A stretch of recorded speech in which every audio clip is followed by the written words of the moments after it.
নষ্ট নারী সবই পারে, ছিল না রে জানা। তোকে ভালোবেসে বুঝিয়ে দিলি না তুই আমার 16 আনা।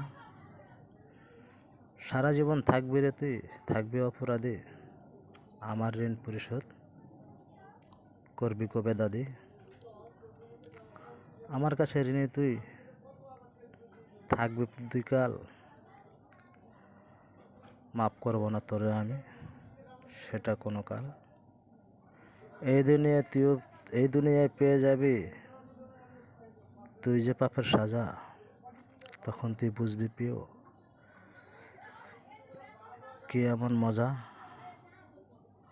দ্বিতীয় ধাপ সাজা মিলবে কবরেতে গিয়ে, শেষ ঠিকানা দেখা হবে হাইশরেতে গিয়ে।